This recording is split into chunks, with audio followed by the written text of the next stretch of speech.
నమస్కారం. యాదేవి సర్వభూతేషు శక్తి రూపేణ సంస్థిత. నమస్తస్యై నమస్తస్యై నమస్తస్యై నమో నమః. ఈరోజు విశేషం దేవి శరన్నవరాత్రులలో రెండో రోజున సౌమ్య రూపంలో అమ్మవారు గాయత్రీ దేవిగా అనుగ్రహిస్తుంది. ముక్త, విద్రుమ, హేమ, ధవళ, నీల వర్ణాలతో పంచముఖాలతో శంఖము, చక్రము, గద, అంకుశము వంటి వాటితో దేదీప్యమానంగా అమ్మవారు భక్తులకు వేద స్వరూపిణిగా దర్శనమిస్తుంది.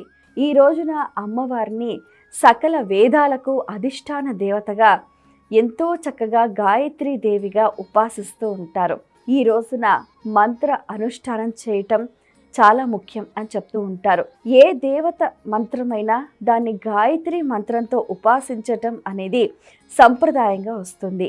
ఈ రోజున అమ్మవారికి ప్రీతికరంగా వేద ఘోష నిర్వహించటం, వేదం చదువుకున్న వారిని సన్మానించటం, అలాగే అమ్మవారికి ప్రీతికరంగా ఈ రోజున అల్లపు గారెను నివేదించటం అనేది చేస్తూ ఉంటారు. అలాగే మనం గమనిస్తే కూడా నవదుర్గ స్వరూపాలలో ఈ రోజున అమ్మవారిని బ్రహ్మచారిణి అలంకారంలో భక్తులు ఆరాధిస్తూ ఉంటారు.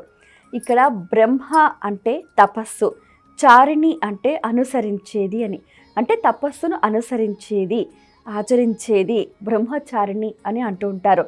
ఆ అమ్మవారు ఒక చేతిలో తాను జపమాల, రెండవ చేతిలో కమండలము ధరించి దేదీప్యమానంగా తేజోమయ స్వరూపంగా కాంతిమయంగా భక్తులకు దర్శనమిస్తూ ఉంటుంది.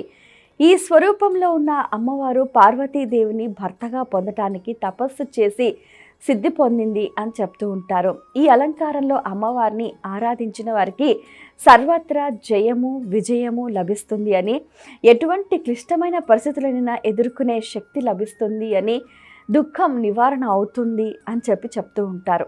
ఈ రకంగా నవదుర్గ స్వరూపాలలో అమ్మవారిని రెండో రోజున బ్రహ్మచారిణి అలంకారంలో భక్తులు ఆరాధిస్తూ ఉంటారు. ఇక మనం గమనిస్తే కూడా శృంగేరి దక్షిణాంనాయ శారదాపీఠంలో రెండవ రోజున అమ్మవారు మహేశ్వరి స్వరూపంలో భక్తులకు అనుగ్రహిస్తూ ఉంటుందన్నమాట.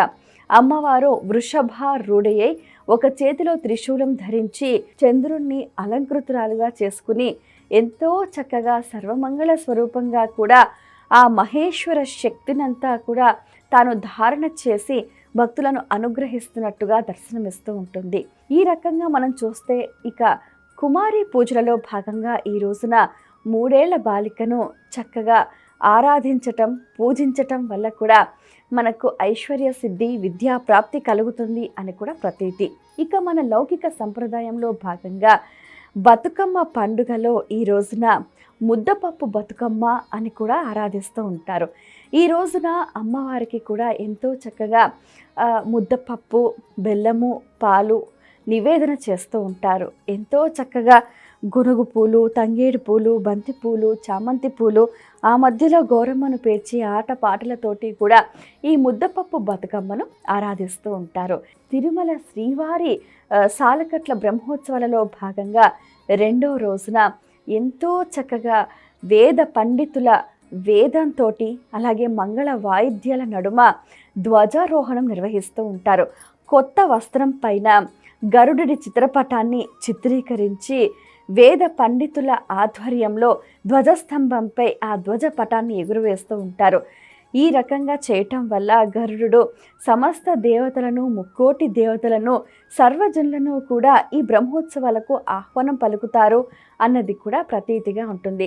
అయితే ఈ ధ్వజారోహణ సందర్భంగా గరుడికి ముద్గల అన్నం కూడా నివేదన చేస్తూ ఉంటారు. అలా చేయటం వల్ల సంతానం లేనివారు ఈ ముద్గల అన్నం కూడా స్వీకరించి వారు ఈ బ్రహ్మోత్సవాల సమయంలో కూడా ఎంతో నిష్టగా ఒంటిపూట భోజనం చేస్తూ నేలపైన శయనిస్తే సంతాన ప్రాప్తి కలుగుతుంది అని కూడా ప్రతీతి.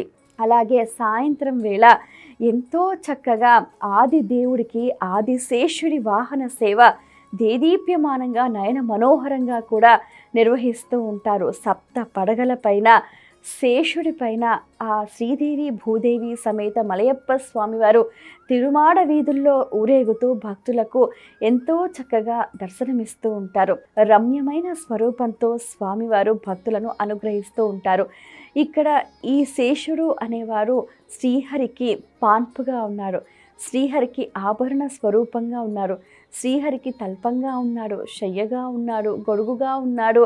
ఎండకైనా వానకైనా నీడకైనా దేనికైనా కూడా ఆ శేషుడు ఎప్పుడూ కూడా శ్రీహరి చెంతనే ఉండటము, అలాగే మన శరీరంలో కూడా ఉన్న మూలాధారం నుంచి సహస్రారకం వరకు ఉన్న ఆ శక్తి కుండలిని శక్తిని జాగృతం చేసే విధంగా ఈ రోజున పెద్ద శేష వాహనంపై మలయప్ప స్వామి శ్రీదేవి భూదేవి సమేతంగా ఊరేగుతూ భక్తులను కటాక్షిస్తూ ఉన్నారు. ఈ రకంగా మనకు ఎన్నో రకాల ఉత్సవాలు, వైభవ ప్రాభవాలు మనకందరికీ కూడా కనువిందు చేస్తున్నాయి.